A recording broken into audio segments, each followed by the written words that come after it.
Hello, welcome back to Rev Endurance Sports, and today we're going to do a mix of unboxing slash what is in our stand today. It's not actually going to go into the stand, but whenever I talk technical things, I like to bracket that as a what is in our stand type video. But we're still kind of unboxing this Bianchi XR4. And I thought I would show you some of the behind the scenes stuff that happens when you order just a frame set. So a lot of folks just buy complete bikes. It is more affordable for many reasons to buy a complete bike because the manufacturer has been buying cranksets and wheels and tires and all that stuff in the thousands, whereas the bike shop is buying them in the onesies, and or even yourself if you're going from bike shop to equip your bike.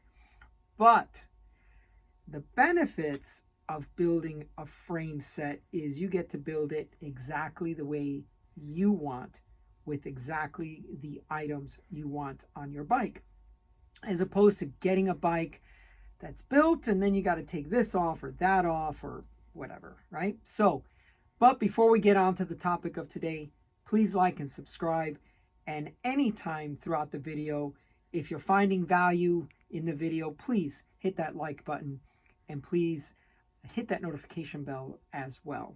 Okay, so let's get started on some of the basic things that you're going to get in what I call the goodie bag. So if anyone's ever done a turkey trot or a 5K, you get that little swag bag and you get maybe some discounted entries for something else, for another event, or you get maybe, I don't know, some gels or some Gatorade packets or something. But the goodie bag for frame sets looks like this. So we're going to set the frame aside for a second so we can cover some of the other items that are included in your goodie bag. So let's start with the seat post. So in this case, the seat post has a reversible head. And you might wonder why. Well, one of the nice things about this frame being an aero road frame is if you wanted to use it for time trialing, for triathlons, you definitely could. Some folks don't have the wherewithal to own 3, 4, 5 different frames for 5 different purposes. You don't have a climbing bike, an aero road bike, you may not have a time trial bike or a triathlon bike. So you want maybe to consolidate all these things into one frame. And the XR4, being an aero road frame, comes with an aero seat post, and the clamp is reversible.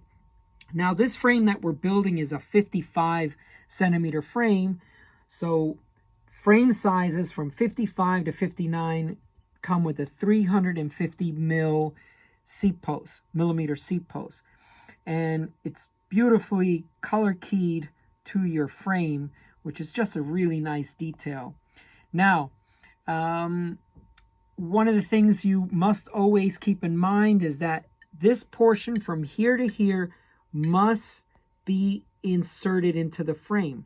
But that measurement is, in my opinion, a floating measurement. So let's say, for example, you want to cut your seat post down, and basically that's what, about 10 centimeters.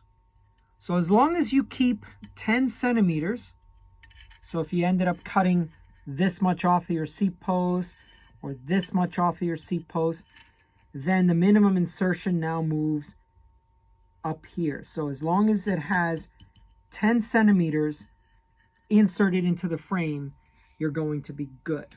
Okay? So that's the seat post. And that's just a nice little touch that this is reversible. Okay? When I've built up some of the infinitos that I've received, the head is not even installed on the seat post, so you have to install it. But this one already came installed. So it's an aluminum head with a carbon mast, I guess. Okay, next thing, let's cover the headset. So the headset is going to be 1 1/4 with, 1 1/8 on the top bearing and 1 1/4 for the bottom bearing. Okay, we'll look at the fork here in just a minute, but it is what they call a tapered type fork. All right, so this is one of the newer trends, right, to have a bigger bottom bracket bearing, a bigger headset bearing on the crown of the fork, and this being the front because this is where the brakes will be mounted so this here is 1 1/4, and then it'll taper up to 1 1/8, right? So that's your, and pardon me while I put this fork away so it does not get scratched. Okay, so that's the fork and the headset bearings, and then of course you're going to get your 2 little rings and your compression ring there. This is the seat post clamp device. So this will go into the frame, and you should put some carbon paste on here so that you can get some more grip on the seat post itself. Okay, so when this goes into the frame, that'll sit like that, and you need to, so that you don't have to torque this any tighter than necessary. Sorry, there it is, upside down. Okay, so that goes there, and you have some cable adjusters and stuff like that. This is your compression plug, if you will, and when you screw this down, this here will get drawn up, and this will start to spread.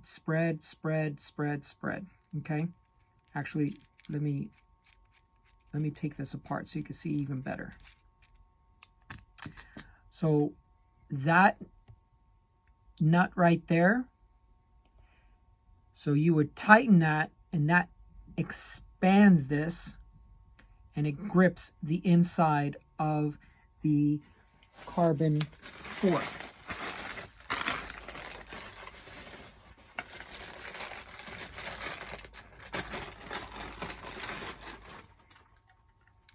So this would go inside here like that. Okay, and when you screw that, when you tighten that, this will spread, and this has got a rough surface, so it'll grab the inside of that fork. Okay, so that's what that is, and then this will draw up your headset bearings. Okay, so that's the headset.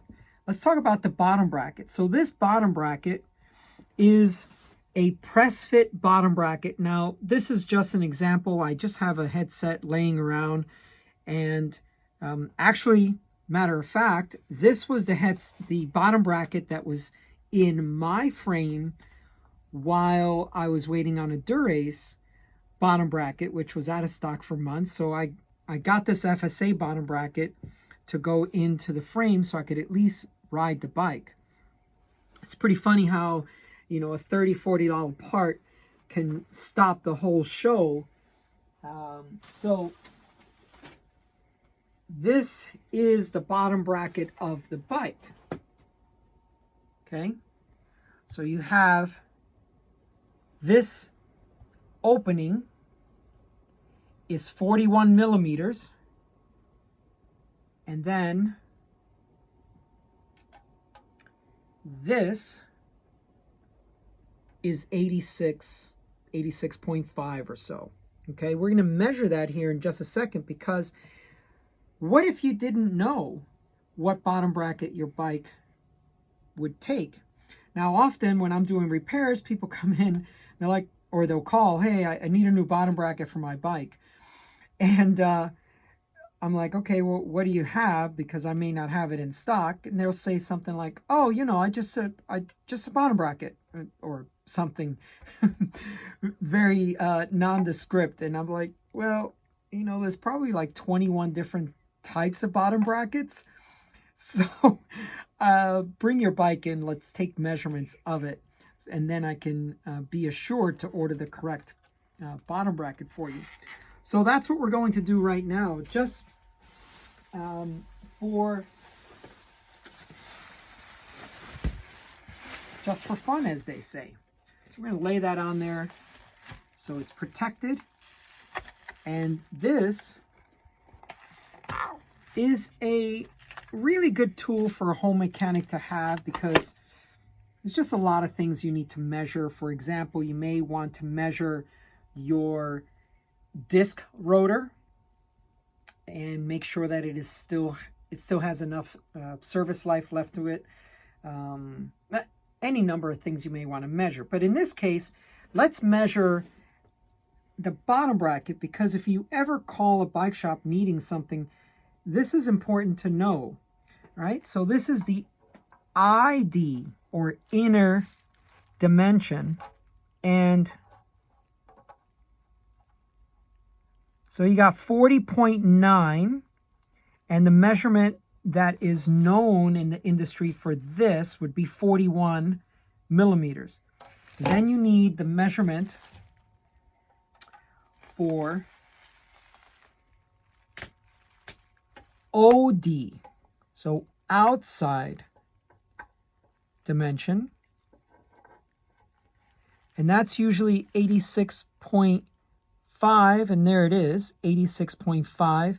I'm sorry that it's upside down, but let me see if I can hold it the other way for you. Yeah, that's hard to measure and have it shown. Let's see, does that work for you?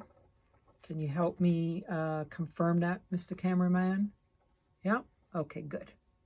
All right, so that's the OD, or outside dimension, and then the ID. So 86.5, and then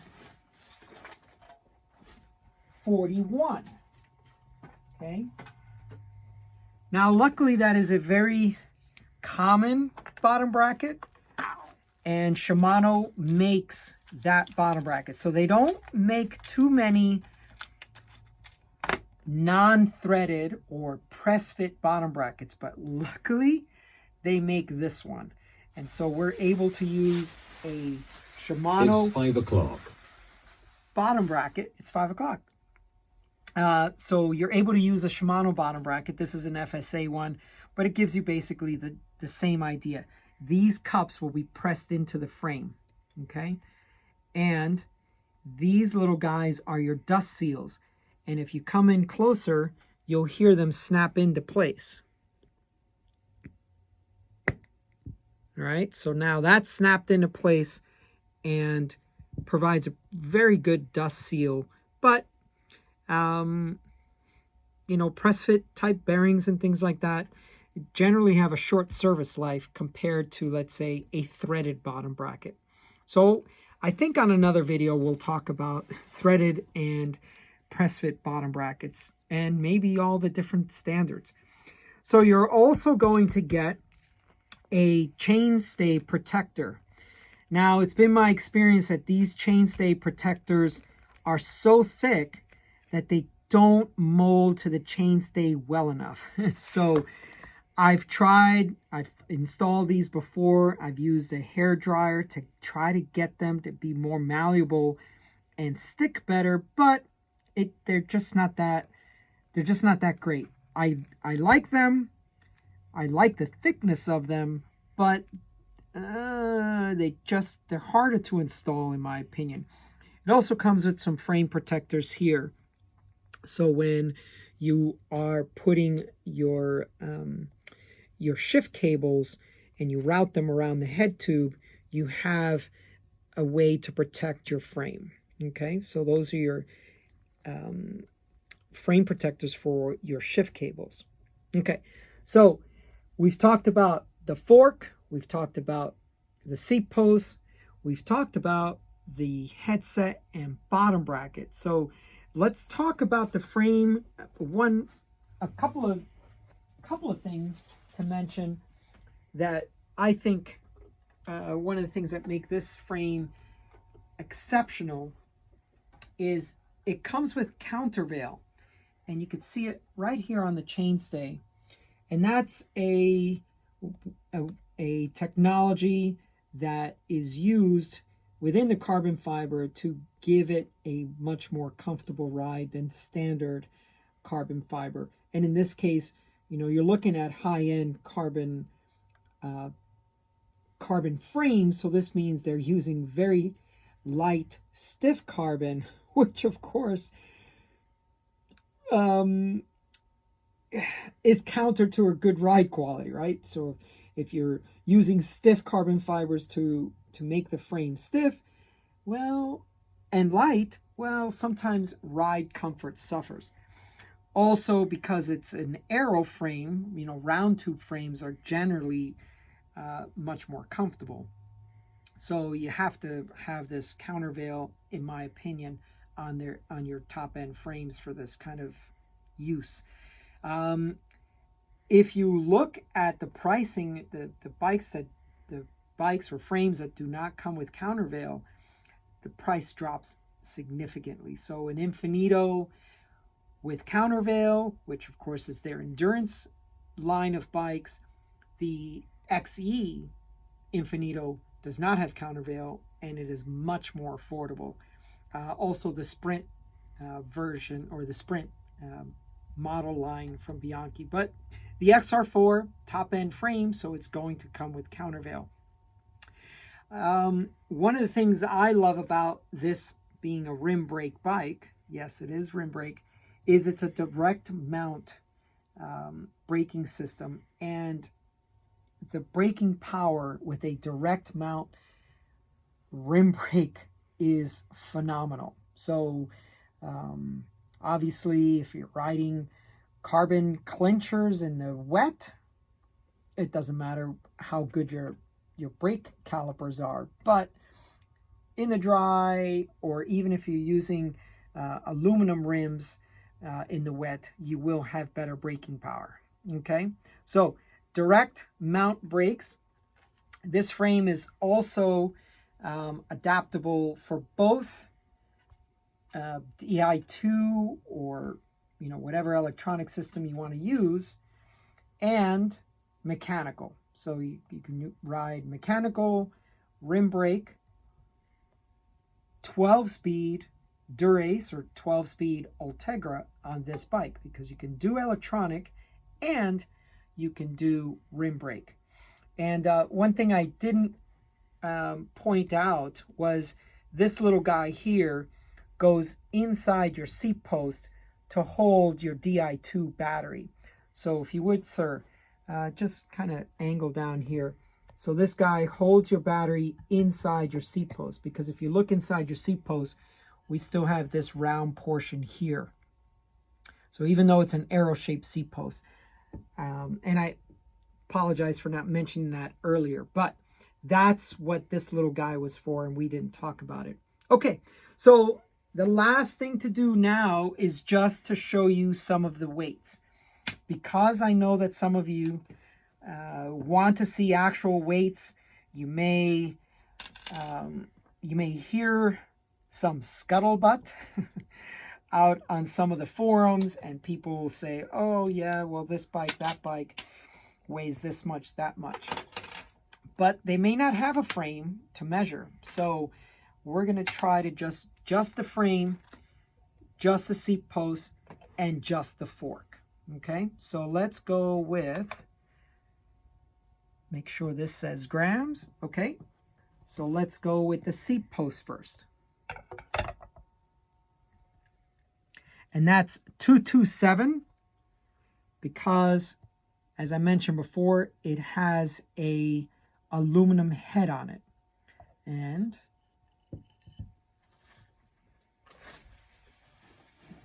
let's go with an uncut fork.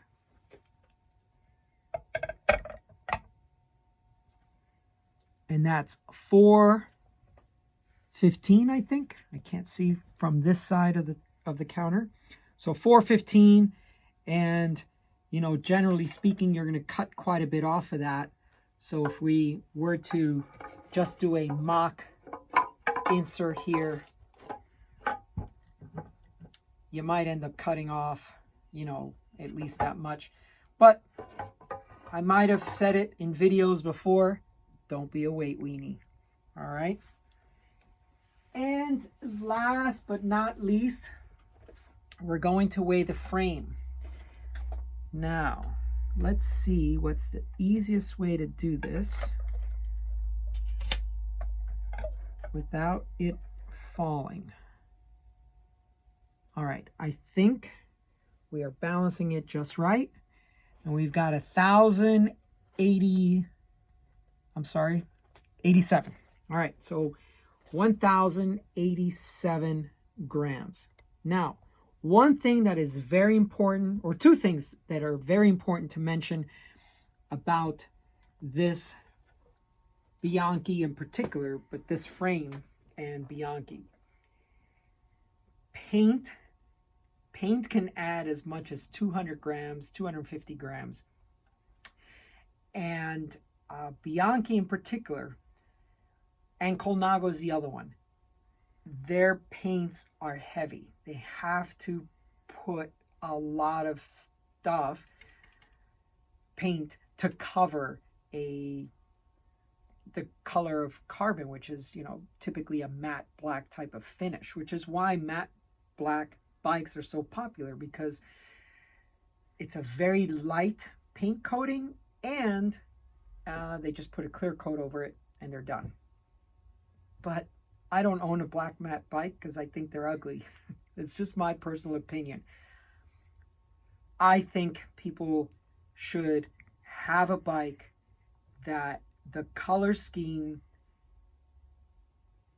excites them to ride that bike. They walk out to the garage, bedroom, wherever you keep your bike, and you're like, yeah, I want to ride that one today. Or, God, I can't believe how beautiful that bike is. And that's what I say when I look at my Bianchi and now this one that I'm going to build. So paint can add as much as 200 grams or more. And the other thing is to keep in mind that aero frames, there's a lot more material, carbon, you know, underneath this. There's a lot more carbon material in here. And that also weighs something, or weighs more. But I want to tell you on a personal level, if you get a bike that's just too damn light, that first crash, I mean, you could, you know, when a handlebar comes in and hits his top tube, crack. You know, maybe someone crashes into you and their pedal or something hits your chainstay, crack. Hitting a curb, hitting a pothole, hitting another cyclist head on, your head tube or down tube here could crack. So I've crashed my bike, my Bianchi XR4, and nothing. Another of my customers crashed the bike a couple of times, most recently also crashed, and nothing. Frame is fine. So sometimes getting the latest and greatest frame, I don't know. I prefer to have a nice sturdy frame, and you know, there are super lightweight frames out there, and you know, again, I'm not a weight weenie, so that's just not the type of bike I want. I've had them before. There's actually one sitting over there. has a cracked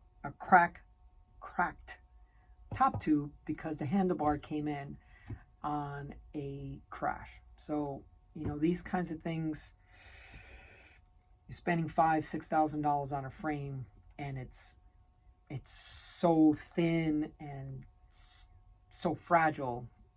It's just not worth it, in my opinion. Okay, well, anyway, that's all for today. Just wanted to go through the goodie bag. I wanted to go through the spec on the frame. I wanted to show you what a frame set looks like before it all goes together. And there'll be more videos on this frame as we build it over time. So please like and subscribe. Please hit that notification bell. Please tell your friends as well what we do on this channel. And in the meantime, we'll see you up the road.